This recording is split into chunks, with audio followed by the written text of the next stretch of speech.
How many times have you picked up your phone today? Not to call someone, not to send something important. Just picked it up, filled the silence, plugged a gap, gave yourself something to look at, because looking at nothing felt wrong. Now here's the question that actually matters. What were you thinking about in the 3 seconds before you picked it up? You don't know. You can't remember. That thought is gone. And it has been happening all day. Every gap, every silence, every 4 minutes between meetings, every 30 seconds in an elevator, every red light, every waiting room, every lunch break. Each one filled, automatically, without deciding to fill it. And here's what that's actually costing you. Not just the thought that disappeared, your ability to focus, your capacity for deep work, your best ideas, your clearest thinking. All of it lives in the gaps, and you've been closing them before they can produce anything. There's a Japanese concept that diagnosed this problem centuries before smartphones existed. Western productivity culture has spent decades pretending it doesn't exist. And the result is a workforce that is simultaneously more busy and less productive than at any point in recorded history. That's not a coincidence. That's a consequence. To understand why those gaps matter, we first need to expose the trap that taught us to fill every single one of them. Chapter 1. The Busyness Trap. Why full calendars are making you dumber. Let's start with the story you've been sold. Full calendar equals serious person. Packed schedule equals high achiever. Busyness is the universal performance of importance, the signal that your time is valuable, that you are doing the thing. So you fill every gap, every commute, every lunch break, every 4-minute window between obligations, podcasts, tasks, notifications, content, an unbroken stream of input from the moment you wake up to the moment you fall asleep. And then you sit in a meeting at 3 p.m. on a Wednesday and you cannot hold a thought for longer than 45 seconds. You reread the same paragraph 4 times. You have 17 unfinished tasks and zero clarity on which one matters. You feel like you're running fast and going nowhere. And your solution is to work more hours? That's not a solution. That's the same mistake, repeated with more conviction. Here's what's actually happening. Focus is not a personality trait. It is not something you either have or don't have. It is a finite cognitive resource, depletable, measurable, and completely dependent on recovery time between uses. You have been spending it continuously since 7 a.m. with zero recovery windows, and then you're surprised it runs out. A car engine doesn't improve when you redline it for 8 hours straight. It degrades, then it breaks. Your brain operates on the same principle, except it doesn't break dramatically. It just gets progressively worse at every cognitive task, while you keep pushing it and wondering why the output quality keeps dropping. You don't feel Tuesday's cost until Thursday, and by Thursday you've already blamed 3 other things. Chapter 2. What ma actually means. The word we never had.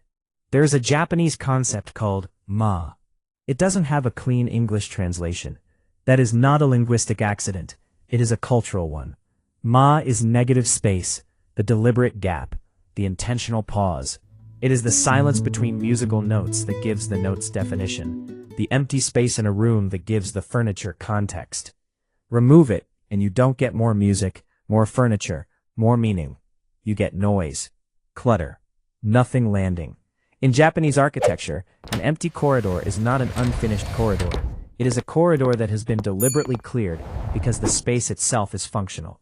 In Japanese calligraphy, the white space around a brushstroke is not background, it is part of the composition. It is doing work. The same idea shows up everywhere in traditional Japanese practice, once you know to look for it. In no theater, the actor's stillness between movements is called ma-ai, and trained audiences read it as more expressive than the movement itself. The pause is where the meaning is held. In a karisansui rock garden, the raked gravel between the stones isn't unused space left over after the design was finished. It's the largest and most deliberate element in the composition. The stones only mean something because of the emptiness around them. Western productivity culture has no equivalent concept. We have dozens of words for types of output and 0 words for the intentional, functional use of emptiness. And that gap in vocabulary is not neutral. It shapes behavior. What you cannot name, you cannot protect. So the gaps get filled, every time, automatically without anyone deciding to fill them. Because the cultural default is that empty space is a problem waiting to be solved. This also connects directly to attention. Attention is not a fixed spotlight. It is a resource that requires alternating periods of use and recovery. The use is focused work. The recovery is ma. You have been doing the use continuously and skipping the recovery entirely, and then diagnosing yourself with a focus problem. You don't have a focus problem, you have a recovery deficit. And no productivity system, no app, no morning routine is going to fix it. Because none of them address the actual variable. Chapter 3. Your brain has two modes, and you're only using one. Your brain runs two primary operating systems. The first is the task-positive network, focused mode.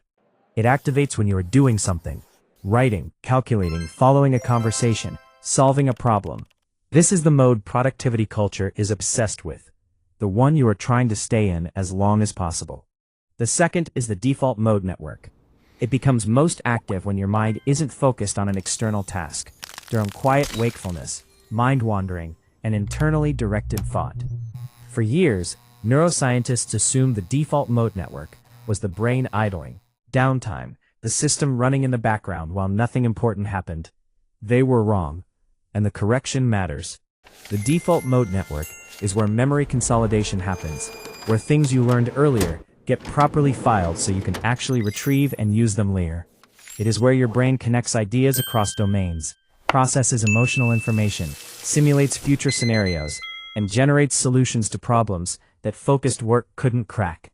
The shower thought, the answer that arrived on a walk, the idea that surfaced at 2 a.m. when you weren't trying, all of it is the default mode network doing work that the task-positive network structurally cannot do. Here's the part that changes everything. These two networks are largely mutually exclusive. When one is active, the other is suppressed, which means every time you fill a gap, podcast, scroll, email, task, you are not being more productive. You are blocking the network responsible for your most important cognitive functions: memory, creativity, problem solving, emotional regulation. You are also preventing the task-positive network from recovering. You are sending a depleted system directly back into use with no recovery window. Each cycle it operates at a slightly lower capacity. Each afternoon, the focus that was available at 9 a.m. is measurably less accessible.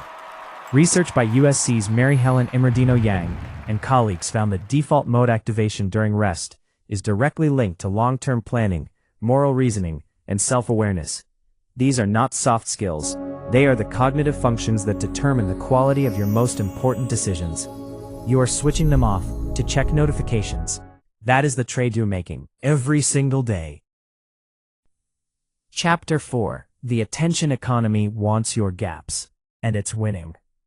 There is an industry built around ensuring you never experience ma. This is not a conspiracy. It is a business model. Your attention is the product being sold. An unoccupied 4 minutes is inventory sitting unsold. So every platform, every app, every system you use is engineered to fill that gap before you register it opened. The notification arrives the moment you sit down. The autoplay starts before the credits finish. The feed refreshes the instant you reach the bottom. The buzz, the badge, the banner, all of it timed to land in the exact window where recovery was supposed to happen. Your pause gets colonized before it can do anything. Think of it this way. Imagine you are trying to have a real conversation, the kind where you actually think before responding, where silence is allowed, where a question is followed by consideration before an answer. Now imagine that every time a silence opened up, a stranger walked into the room and started talking. Irrelevant content, loud, continuous, never stopping. You would never have the conversation, not because you don't want to, because the silence never lasts long enough for thought to form. That is the current state of your attention. The pauses, the moments where focus consolidates, where insight forms, where ideas connect, are filled before they can develop into anything. And because the theft is invisible, you experience it only as a vague inability to concentrate, a sense that your thinking is shallower than it used to be. A feeling that you used to be better at this. You were not better at it. You just had more unoccupied gaps. Gloria Mark at UC Irvine found that after a digital interruption, the brain takes an average of 23 minutes to return to full focus on the original task. Most people are interrupted dozens of times per day. The math on that is not complicated. You are never at full focus. You are permanently in recovery mode, cycling between interruptions, never reaching the depth where meaningful work actually happens. The platforms profiting from this are not going to fix it. That is your problem to solve. Chapter 5. The Myth of Multitasking. Why doing more is producing less. Your brain cannot multitask. Not multitasks with reduced efficiency cannot do it. The experience of multitasking is actually task switching. Rapid toggling between tasks with a cognitive cost paid on every transition. Context lost, attention reset, processing time wasted on reorientation every single time the switch happens. Picture a surgeon who stops mid-operation, walks to another room, begins a different procedure, then walks back. Every return requires rereading the chart, re-establishing the situation, reorienting every instrument and decision. Each switch is not seamless. Each switch costs something. Your brain runs this exact process dozens of times per hour. You've normalized it to the point where you no longer feel the individual cost. You just feel the aggregate result. Scattered, slow, producing work that's technically complete, but noticeably not your best. The deeper problem is flow state. Real focus, the kind that produces output worth producing, requires approximately 15 to 20 minutes of uninterrupted attention to reach. Every interruption before that threshold doesn't pause the process, it resets it, back to zero every time. Which means in a workday full of interruptions, you may never reach the depth where your actual capability lives. You spend the whole day in the shallow end and wonder why nothing you produce feels like enough. Stanford research found that heavy multitaskers performed worse than light multitaskers on every cognitive measure tested, including the ability to filter irrelevant information, memory performance, and task switching itself. The people most convinced they were managing multiple things well were the least capable of doing it. They couldn't tell. That's the part that matters. Degrade in focus doesn't announce itself. It just quietly lowers the ceiling on everything you produce, and you adapt to the lower ceiling so gradually that you stop noticing it moved. Chapter 6. Why empty feels wrong. The guilt we were taught. Here's the part nobody wants to admit. Most people don't fill the gaps by accident. They fill them on purpose, because empty space is genuinely uncomfortable. Sit with nothing for 60 seconds right now. No input, no task, just sit. If you actually tried it, your hand probably moved toward your phone before your brain consciously decided to move it. The impulse arrived faster than the thought. That's a conditioned reflex, and it was built deliberately. When you sit with nothing, thoughts arrive, not always useful ones. The unfinished conversation, the decision you've been avoiding, the question about whether the direction you're moving is actually the direction you want to go. Busyness is a remarkably efficient way of never having to engage with any of that. There's also a simpler mechanism.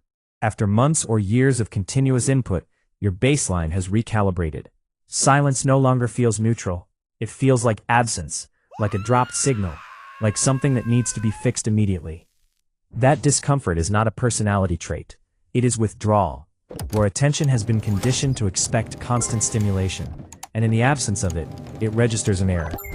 A Harvard study by Timothy Wilson found that a significant portion of participants chose to give themselves a mild electric shock rather than sit alone with their thoughts for 15 minutes. They were given a clear choice: quiet reflection or a button that delivered a small shock.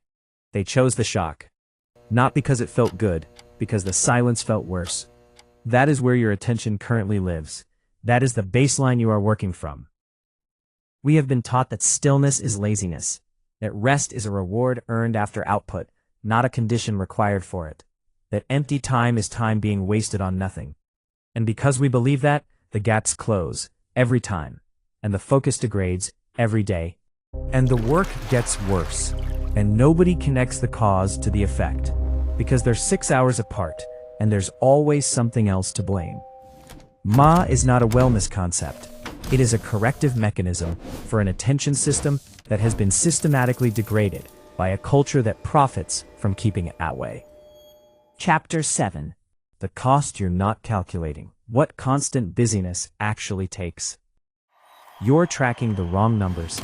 Hours worked, emails sent, tasks completed, meetings attended. These are the metrics that feel like productivity. They are not productivity. They are activity, and activity without depth is just motion. Here is what no rest is actually costing you, in the numbers you're not tracking. Memory. Matthew Walker, neuroscientist at UC Berkeley, has demonstrated that the brain during rest is not passive. It is actively consolidating what it processed during focused periods. Rest is not recovery from learning. It is a required component of learning. Skip it, and the information doesn't stick. You processed it, you understood it in the moment, and then it evaporated because your brain never got the window it needed to file it properly. You are essentially studying and then shredding your notes before the test. Focus depth. Attention is a depletable resource with a daily limit. Every task, every decision, every incoming piece of information draws from the same pool. By mid-afternoon on a no-rest day, your brain cannot reach the same cognitive depth it had at 9 a.m. Not because you need sleep, because the focus resource itself is depleted in a way that only genuine unoccupied time can replenish. Coffee does not fix this. A shorter task does not fix this. Only actual recovery fixes this. Creativity. The default mode network, the one that activates only in empty time, is responsible for cross-domain idea connection. The unexpected solution. The reframe that changes everything. The insight that 3 hours of focused effort couldn't produce. Close the gaps, and you close the pipeline. Your thinking becomes narrower and more repetitive, and you have no reference point for how much narrower it's gotten because you have nothing to compare it to. Decision quality. Every decision you make, including trivial ones, draws from the same cognitive resource pool. A brain with no recovery time makes measurably worse decisions by afternoon than it made in the morning. Not slightly worse, significantly, documentably worse. And you are making consequential decisions in that state and wondering why they keep not working out. Presence. The person in the meeting who is technically attending but clearly not processing. The one whose eyes are focused on nothing, who asks a question that was already answered. That is a brain that was given no transition time between its last context and this one. No gap. No ma. Just one thing immediately replacing another, indefinitely, until nothing gets the full attention it requires. You are paying all of these costs, every day. They just don't show up on any report you're looking at. Chapter 8.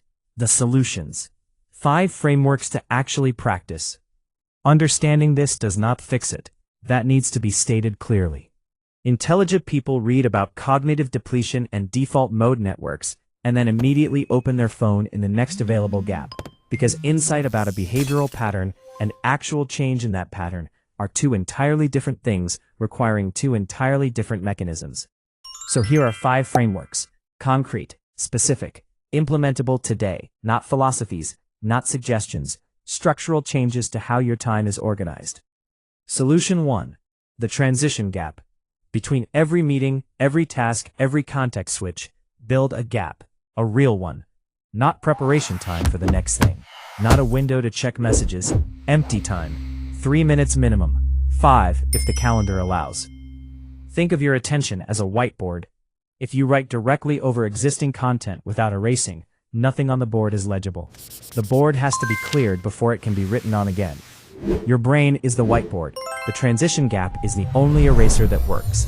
Without it, you carry residue from every previous context into the next one. Unresolved threads, background emotional noise, half-processed information from the last meeting. And you sit in the new meeting wondering why you can't focus, while your attention is still partially allocated to something that ended 12 minutes ago. You are not present. You are distributed across 3 previous contexts simultaneously, and you are performing at a fraction of your actual capacity as a result. Implementation. 3 minutes blocked after every calendar event, not labeled prep, labeled transition. Sit, look at nothing, let the previous context close. Solution 2. The boredom window. Once per day, do the lower stimulation version of something you already do. Walk without audio. Eat without a screen. Sit in the waiting room without your phone. Commute without input. Not permanently, just for the duration of that one activity. Boredom is not a malfunction. It is a specific neurological state, the feeling of your attention shifting from external stimulation to internal generation. It is uncomfortable because your baseline has been calibrated to expect constant input. That discomfort lasts approximately 3 to 4 minutes. After that, something changes. The default mode network activates. The problem that's been sitting in the background starts surfacing. The connection your brain has been trying to make finds a path. The thought that couldn't get through the noise gets through. Boredom is the loading state before insight. You have been closing it out before it finishes. Research by Sandy Mann at the University of Central Lancashire found that participants who were intentionally bored before a creative task significantly outperformed those who moved directly to the task. The boredom wasn't an obstacle, it was a prerequisite. There is also a second function, attention rehabilitation. Every minute you sit with the discomfort of no input instead of reaching for your phone is a minute you are rebuilding tolerance for sustained focus. You are training the exact capacity that continuous stimulation has been eroding. Implementation: 1 activity per day, screen-free, input-free, non-negotiable. Solution 3: the comma and the full stop. A comma is a pause within a sentence. It keeps the sentence moving but inserts a breath. A full stop ends the sentence. It says, "That thought is complete. It needs to land before the next one begins." Remove all punctuation from a sentence, and it becomes unreadable. The words are all there. The information is all there. Nothing lands. Your day is currently a run-on sentence. Commas are small gaps, the transition minutes, the lunch break that is actually a break and not a working lunch, the 5 minutes after waking before any input enters. These keep attention functional across the day. They prevent the afternoon cognitive collapse that you've been attributing to everything except its actual cause. Full stops are larger breaks. The evening that is not an extension of the workday. The Sunday that is not preparation for Monday. The vacation where the inbox is actually closed. These are not earned rest. There is no finish line after which rest becomes appropriate. If that were the criterion, you would never rest. Full stops are maintenance, structural requirements, the points at which your brain performs its deepest consolidation work. Filing weeks of experience, resetting the attention baseline, clearing the accumulated residue of continuous use. A schedule with no full stops is not ambitious. It is a document that stopped being coherent several pages ago and is still generating output. Implementation: identify your commas. If none exist, schedule them. Identify your last full stop. If you cannot remember it, that is the answer. Solution 4: the input fast. 1 hour per day. No input. No podcast. No content. No reading material. No news. No music with lyrics. No notifications of any kind. You and the absence of incoming information. This is not complicated. It is also, for most people, genuinely difficult, which is the most precise possible diagnostic of how severe the problem is. The difficulty is not laziness, it is withdrawal from a conditioned state. Your attention has been in reactive mode, responding to incoming stimuli, for so long that the absence of stimuli registers as a problem to be solved rather than a condition to inhabit. The input fast forces a shift from reactive attention to generative attention, from processing what arrives to producing what's actually in your own mind. It is the only condition under which your attention moves from shallow to deep, from scattered to directed, from continuously interrupted to actually focused. What surfaces in that hour is usually more relevant than anything that arrived through the input stream that day. The clarity you have been outsourcing to content has been inside the quiet the entire time. You just haven't been in the quiet long enough to access it. Implementation: 30 minutes before any morning input, 30 minutes after all evening input ends, combined 1 hour, protected. Solution 5: the weekly audit. 1 question, once a week. When was I actually focused this week? Not just busy. Not what did you produce. Not what did you complete. When did you reach the cognitive depth where your real capability operates? And when did you spend the entire week at the surface, generating output that looked like work, but wasn't your best work? If the honest answer is rarely, or you cannot identify a specific instance, that is not a minor data point. That is a week of full deployment with zero access to your actual capacity. And if it happened this week, it happened last week, and the week before. A week of continuous surface-level activity with no deep focus is not a productive week. It is an active week. The difference matters. Motion is not output, busyness is not work, and a week of motion with no depth compounds. It becomes a pattern, then a habit, then a year, then a career characterized by the persistent feeling that you are always working and never quite producing what you're actually capable of. The audit is calibration. It is the mechanism by which you notice the gap between perceived productivity and actual productivity before that gap becomes permanent. Implementation. Sunday, 10 minutes, 1 question, written answer. If the focus column stays empty, something structural has to change.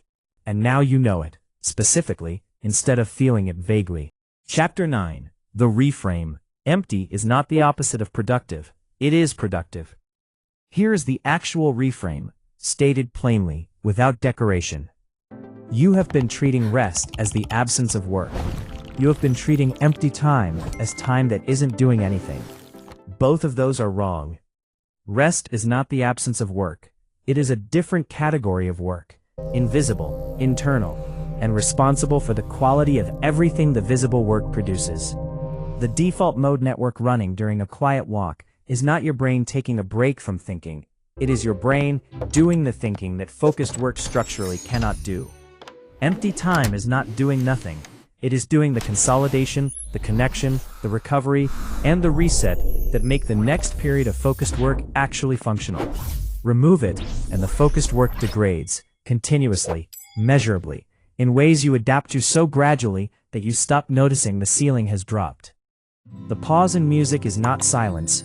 It is a compositional element doing specific work, creating space for what was just played to register before the next thing arrives. Remove all the pauses, and you do not get more music. You get noise. The notes are all there. None of them land. That is what a schedule with no empty time produces. Output that is technically present and functionally not landing. Work that is completed and not remembered. Focus that is attempted and not reached.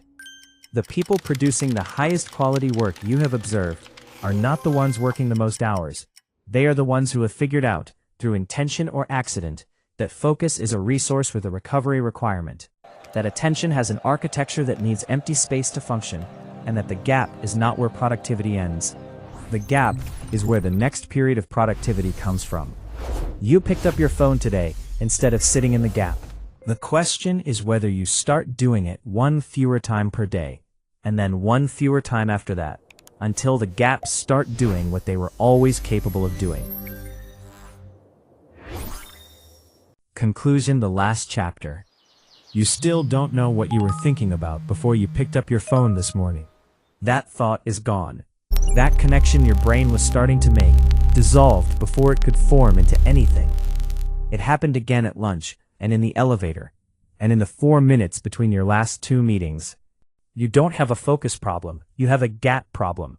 And the fix is not another system, not another app, not another optimization.